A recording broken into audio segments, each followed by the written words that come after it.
Good evening. This is a special meeting of the Athens Board of Zoning Appeals. The time is 7 p.m. and the date is May 30th, 2017.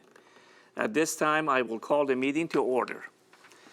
The board consists of 5 members and 2 alternates, the alternates taking full part in the discussions and becoming a voting member in the absence of a member or when a member abstains for conflict of interest. Present tonight are members Ms. Betty Hollow, Ms. Lisa Carson, and alternates are Mr. Ed Baum and Aaron Thomas. Both will be a voting member in absence of 2 regular members. Also present are Zoning Administrator Mr. Rick Sorois and Secretary Mr. Paul Eschenbacher. The board operates according to the following procedure. The chair will name and describe the case. The zoning administrator or secretary will state the basis of the objection and any applicable facts or conditions pertaining to the case. The appellant or their representative will give reason why the appeal should be viewed favorably. Anyone wishing to speak in favor of the request or in general comment or in opposition will be heard in that order. If necessary, the appellant or their representative will offer concluding summary or rebuttal remarks. Testimony from the floor shall be closed. The board will deliberate and render a decision.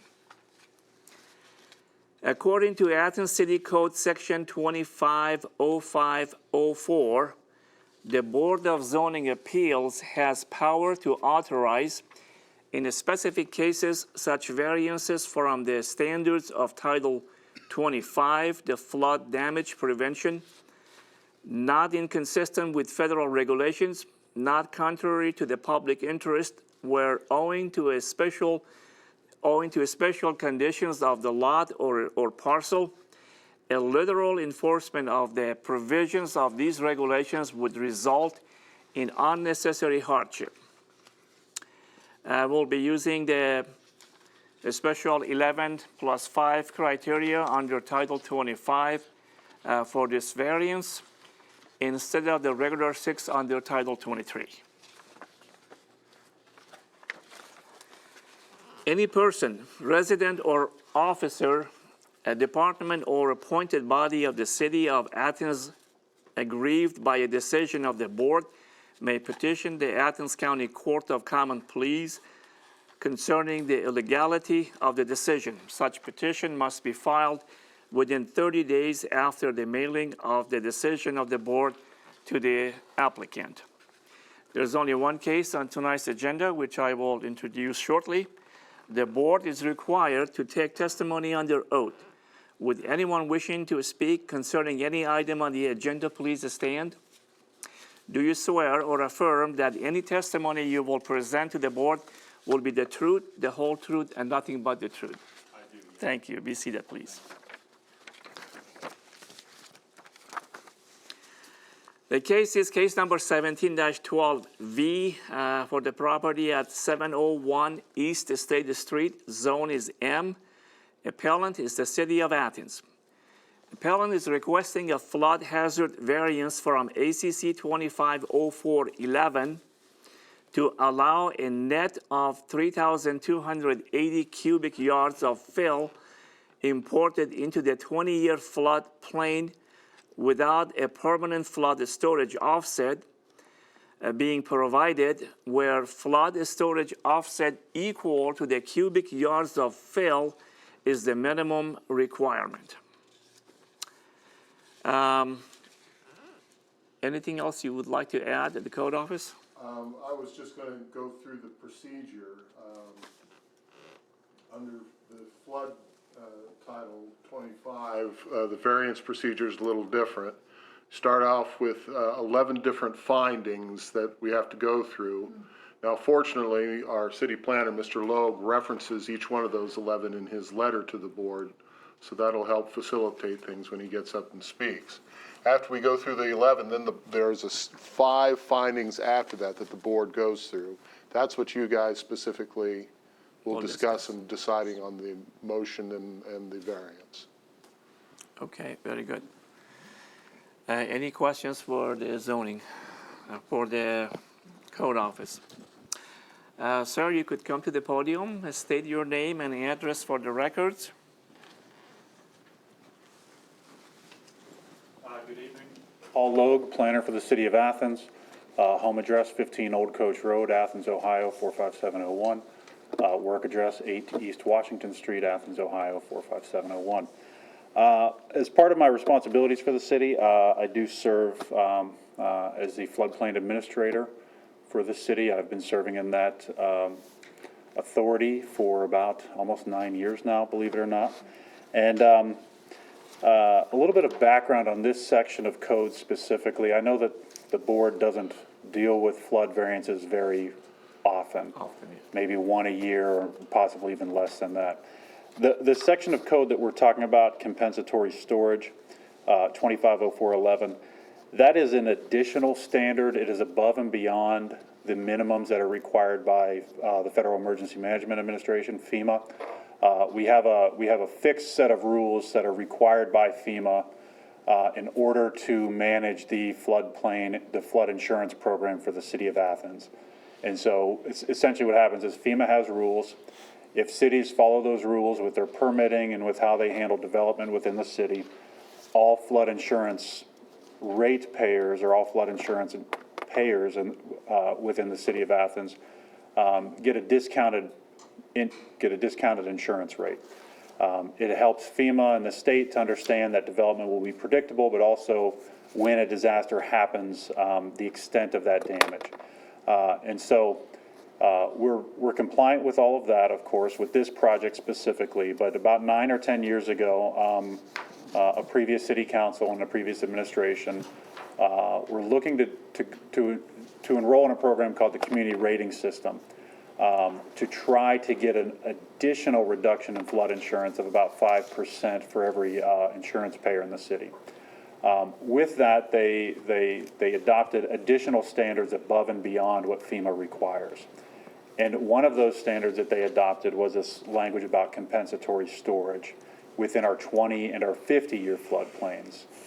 FEMA is concerned with development in the 100-year floodplain, and that's what most people we talk about, the 100-year floodplain.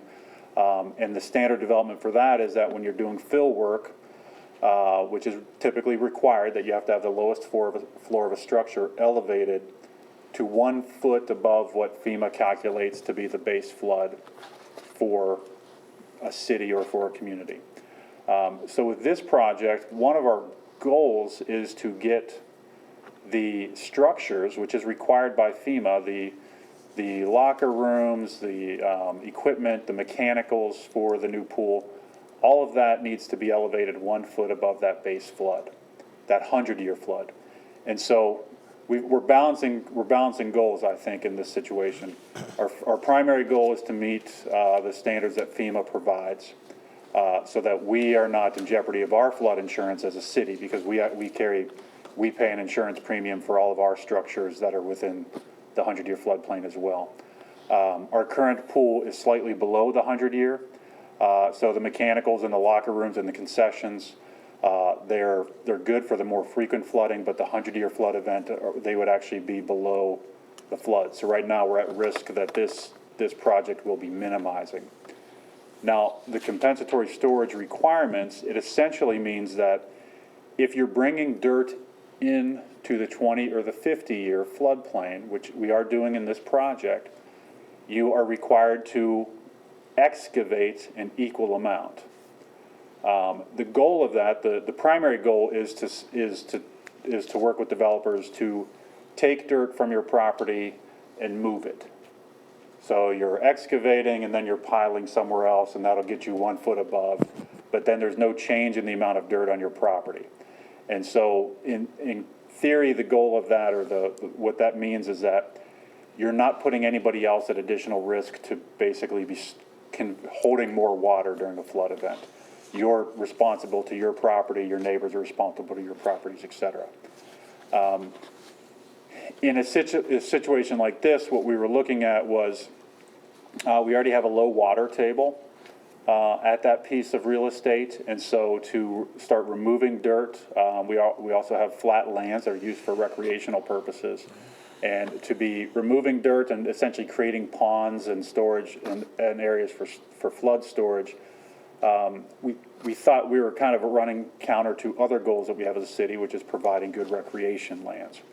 And we felt that as a minimum, since we're meeting our goal of getting the structures elevated to that 100-year flood requirements, the trade-off of bringing in a little bit of dirt into the 20-year floodplain, we, at least from a development standpoint, we thought was a reasonable trade-off. Now, what I've provided to you, is there any questions, or would you like me to go through the 11 points I've enumerated? Be nice. Yes, please. okay. So like Mr. Eschenbacher discussed, the requirements for a variance from from Title 25 are somewhat different than the variance requirements for Title 23. What I did was try to enumerate the 11, I'm not even sure the term for that, but the 11 findings that we were to evaluate on. The first one is danger that materials may be swept onto other lands to the injury of others. Through this project, no unsecured material will be stored in the area where the dirt will be put, so no danger is present. The top of the pool deck, as I said, will be 1 foot above the 100-year base flood elevation, and all buildings, including the pool house, concessions, and mechanicals, will be developed in accordance with Title 25. The second evaluation criteria, danger to life and property due to flooding or erosion damage. There is no danger to life and property any greater than the risk inherent in developing in any floodplain. That is an inherent risk that by having a flood insurance program and a flood mapping program at the federal level, that risk is basically, we're saying it's okay to develop in floodplains, but these are criteria to minimize that risk. Risk is minimized by elevating the structures and by providing a design that minimizes the amount of fill that's being brought in. The susceptibility of the proposed facility and its contents to flood damage and the effect of such damage on the owner. This proposed pool facility will be constructed to minimize the susceptibility to flood damage. The intent of filling in this area is to minimize the risk and bring the building into conformance with the FEMA elevation requirements for non-residential structures. Pools specifically do not have to be elevated, but those that are not are more at risk to what's called hydrostatic pressure, such as cracked decking, pool walls collapsing, and unmoored foundations. So it's hard to believe sometimes, but there are cases where basements and pools, when they don't have water in them, or if they're airtight sealed, when you get enough hydrostatic pressure, which is basically below ground flooding, you might be standing on the soil and it's soggy, but you're not underwater. But the ground is so saturated, and all that water pressure coming from below physically pops it up out of the ground. There are cases of that happening in floodplains with both public and private swimming pools. I've seen cases in Athens County of basements getting so much pressure that they've popped out of the soil. We haven't had one in a while. The last one I'm aware of was about 6 or 7 years ago in either Chancey or Jacksonville up in northern Athens County. So that is a real risk if we were to build below. But by bringing that fill up and elevating, we're minimizing that risk. And then the other advantage we have is that the swimming pool almost always has some water in there, even in the winter. And so there's that would balance out that hydrostatic pressure as well. Number 4, the importance of services provided by the proposed facility to the community. Public swimming pools, they've been a fixture of our community for about 4 generations now. We used to have the Crystal Pool, which was on the west side of Athens, also in the floodplain off of Union Street. And then we have our current city pool at the Athens Community Center. As I state here, the pool provides an important recreation and fitness option for the Athens community. Additionally, the pool is used as a cooling option during peak summer temperatures. I think if the temperature goes over 90 degrees for more than 2 days, the pool is open to all at no cost to try to help out. Availability of alternative locations that are not subject to flooding or erosion damage. We did evaluate several alternative sites on the community center campus. All of the areas that we identified were actually had lower ground that would require more fill for construction and would be subject to greater flooding frequencies. Because of the size of a public swimming pool, the availability of real estate that the city of Athens actually owns, and the availability of utilities, and the complexity of developing in a city that has nothing but floodplains and hillsides, we were not able to find a viable alternative location for this. Number 6 is the necessity of the facility to a waterfront location where applicable. In this situation, I believe that's not applicable. It's not relevant to this request. The compatibility, of the proposed use with existing and anticipated development. Obviously, the swimming pool is compatible with the recreation center campus and that area of the city. Historically, our pool has been there. The current pool has been on that site since the early 1970s. We have all kinds of recreational activities in that location. It's also close to many city neighborhoods where we have a lot of pool patrons, and so it's convenient for them. And it's a replacement of our existing pool, which has been at that same location since, I think, 1971. Relating to the proposed use of, number 8, relationship of the proposed use to the comprehensive plan and floodplain management program for that area. Our comprehensive plan does not really address this pool. It's just assumed that that is the location of our city pool, both in our comprehensive plan as well as in our Arts, Parks, and Recreation Master Plan that was completed in 2014. And in that master planning process with the Arts, Parks, and Recreation, it was more or less assumed that a new swimming pool would also be located at that location. We've been working closely with our engineers and the design company who is on contract for this project to develop a site plan that reduces the amount of fill as best possible and keep the project in compliance with those FEMA standards. Number 9, the safety of access to the property in times of flood for ordinary and emergency vehicles. Vehicles would be capable of accessing this property during times of a 20-year event. One of the photographs in the exhibits I provided would show that. This one right here, this is actually almost to a T, a 20-year flood event at peak. And if you look at the East State Street side, that area fronting on East State Street where the existing parking lot is, that would be elevated sufficiently with connectivity to East State Street. However, because of it is unlikely that during a flood event, our floods are very predictable based on precipitation and the volume of water coming down the Hocking River. We know when the water is going to crest. We more or less know where it's going to fall based on all of the mapping that's been done.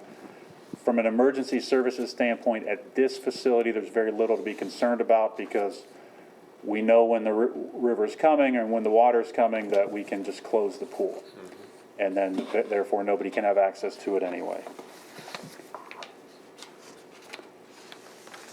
And question 10, or comment 10, the expected heights, velocity, duration, rate of rise, and sediment transport of the floodwaters, and the effective wave action, if applicable, expected at the site. The 20-year flood height has been calculated at 633.9 feet above sea level, is where that number comes from. Approximately 1/5 of the 20-year floodplain on this site would be filled above that height, and the remaining 20-year area would be maintained as flood storage. 20-year flood events within the city generally recede within 12 to 24 hours after cresting. We would not expect any issues with increased flood heights or velocity of flood waters. Our rate of rise would would be the same. Sediment transport or floodwaters would be a non-issue, and wave action would be minimal on a 20-year flood event as well. And number 11, the costs of providing governmental services during and after flood conditions, including maintenance and repair of public utilities and facilities such as sewer, gas, electrical, water systems, and streets and bridges. And I commented few, if any, government services would be needed at that site during and after flood events. Public utilities will be designed to withstand flood events, and all structures and mechanicals will be elevated above that base flood elevation. By elevating the pool above the expected flood heights, we expect that costs of providing services during and after flood events will be minimal. And I would add to that, to my knowledge, although we have experienced flood events in that location historically, since that pool, the existing pool has been open, I'm not aware of any costs being added to, or any governmental services being needed at that location during any flood events. I was a bit confused on the numbers that it seems to be different. Base flood elevations, you said 633.9 was for the 20-year floodplain? That is correct, yes. Okay, and then in the refusal of, that was April 17, I guess, or Yes. in April, it says 633, but the one on 5 May 15, the site base flood elevation is 637.7. Yes, so from an application standpoint, when we look at the base flood elevation, and the first thing we're looking at for the base flood elevation is that 100-year base flood elevation. So the 637.7 is the 100-year base flood elevation. And you want to go a foot higher than that? Yes. Okay. And that is correct, and that is not part of the variance request. That part of our development is conforming with our code. So the 3280 cubic yard is based on the 100-year? No, that is the amount of fill, dirt, that we would be bringing into the 20-year floodplain. Okay. Okay? And on this exhibit that I provided here, the 20-year floodplain is anything in the red, Okay. and the blue is the 100-year floodplain. I know this is confusing, and Yeah, okay. But the dirt will be taken from somewhere inside the 20-year and then relocated over to the pool, correct? No, the dirt for this situation, that's our problem, is that we're bringing dirt from outside of we're importing dirt into this location. Okay. We're not borrowing from our current location. Okay. Because the amount of excavation we would have to do, plus we would basically be taking recreation lands offline. Flat lands, flat floodplains, we'd now have to basically create these ponding areas. And so it'd just be land that would sit there until we get a flood event, a 20-year flood. As a hypothetical, Yes, could sir. you simply take 3 inches off the total from almost the water treatment plant all the way down to the East State Street Bridge that crosses at that end? You Which wouldn't would even give- need which to would take give you- that much. And Which would give you 3,200. well, the question we cubic don't yards. have right now is where, we're not completely sure where we're going to get our dirt. At least as far as I'm aware, that question has not been answered. We may be taking it from other parts of the flood channel. What the requirement in code is that it be either taken from sites or immediately adjacent if possible. That whole riverfront is adjacent. Right. So you could take 3 inches off all the way down, and you'd have enough We cubic yards. could, So why? or we why- may take why- it from, there's additional sites You could across put- the river You where could there's put new piles grass, sitting. new grass on the ball fields, might make them a little nicer. But why isn't that an option? I don't have a good answer for you on that one, Ed. But essentially, there's questions as to where you're getting the dirt from, and I don't have a good answer for you as to exactly where the dirt is coming from. But there are spoil sites, other places in the floodplain. It's the Hocking River District is constantly excavating within the river channel, and that dirt is That's terrible being dirt. used. It can be, yeah. What we'd be looking at this site, if we were to take all of that, the 3,000 cubic yards, if we were to spread that evenly across, you're talking 6 inches of dirt. That's it. If you were to spread it evenly, it would be 6 inches. It's actually about, at least my calculation, about 3 inches, depending upon Our how engineers wide told me from the 6 bike inches. path to the from where all the ball fields are all the way down. But we looked at, the site we looked at was, we did not include the entire community center campus as our site. We looked at basically the existing Okay, yeah. swimming pool area. But yeah, we're talking minimal amount of fill if you're spreading it out. Thank you. And as you can see from, I did put together in these exhibits here, the flood from January 7, 2005. If you recall that flood, that was almost precisely the 20-year flood event. It's actually the 5th highest flood we've received in Athens since 1907, which is our flood of record. I believe I incorporated some documentation. The last page of this should reflect that. So this is an event that doesn't happen very often, this type of a flood. Is there any questions I can answer? Board members, if you have any questions on those specific 11 items, this would be a good time to discuss them, because we probably won't go through them again. If you have any questions on those 11 items. Nope.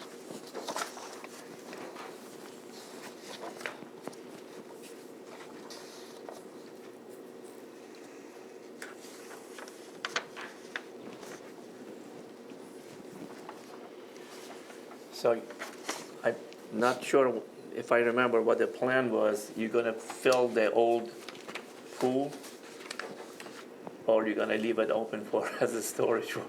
No, the new pool will be built at the current location, so Oh, okay. we'll basically be demolishing,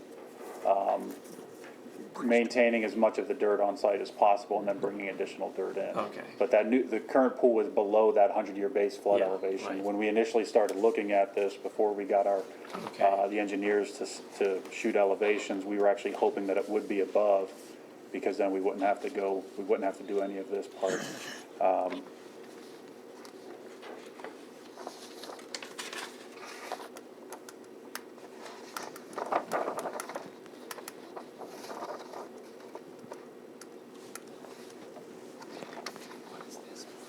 This is it's called the competition pool, so these are laps for people. the present pool. No, it's not the present pool. It's in the same place, sort of, but it's a different shape. This is called the leisure pool. Oh, okay. So, but neither one of them is very deep at all. This one is less than 5 feet deep, and I'm not sure about that one.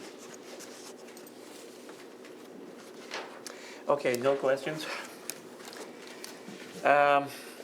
You may be seated for now, and Thank then you. we might ask more questions. Thank you for your time. Thank you for preparing all these documents. So folks, do we want to discuss this, go to the motion, or what's the plan? I think we should have a motion and then go through the 5 things and Okay. see how it plays out. And I'll make a motion. I move that we grant a variance to the property at 701 East State Street from a flood hazard from section ACC 250411 to allow a net of 3,280 square cubic yards of fill imported into the 20-year floodplain without a permanent flood storage offset being provided, where the flood storage offset must be equal to the cubic yards of fill as the minimum requirement. Second. Okay. Variances shall only be issued upon, by the way, is there any one last chance that talked about the first 11? I think they're okay, right? I think they make sense. Variances shall only be issued upon a showing of good and sufficient cause. Well, I think that they have done that. It's quite clear that our old pool has outlived its usefulness, and they have spent a lot of time thinking about a new one. Yeah. And we need a pool for our population, and it's good to make it so that it's not going to be flooded more than it needs to be. I agree. Right. A determination that failure to grant a variance would result in exceptional hardship due to the physical characteristics of the property, increased cost or inconvenience of meeting the requirements of these regulations does not constitute an exceptional hardship to the applicant. I don't think it's the matter of cost so much as just a matter of the outlay of the land and being in the floodplain. Well, among these many papers, it was pointed out that they could do this more cheaply if they didn't build 1 foot above, but they decided to recommend going with the 1 foot above. So Right. they themselves have not declared the cost something that they have to consider too harshly. Well, I guess down the road, let's say we have more than usual flooding in there, that requires additional expenses for draining and cleaning and filling up again. So maybe down the road, having a foot higher, Yes, that would save some money. perhaps. A determination that the granting of a variance will not result in increased flood heights beyond that which is allowed in these regulations. Additional threats to public safety, extraordinary public expense, nuisances, fraud, or victimization of the public or conflict of existing local laws. I see none of those. Okay. Number 4, a determination that the structure or other development is protected by methods to minimize flood damages. Yes. Yes. And the last one, a determination that the variance is the minimum necessary considering the flood hazards. Word is under my, okay, to afford relief. We are good on that? Yes, I think so. Shall we vote? All in favor of granting this variance, please raise your hand. Okay, we don't have any opposing. You got the 5-0, the variance. Thanks. Very good. Disposition of minutes from May 9, 2017 meeting. You were all here last time. Move to approve. Okay, second? Second. All right. You second. All in favor? Raise your hand. Are we ready to adjourn? Yes. Yes. Yes, So do we it. are adjourned.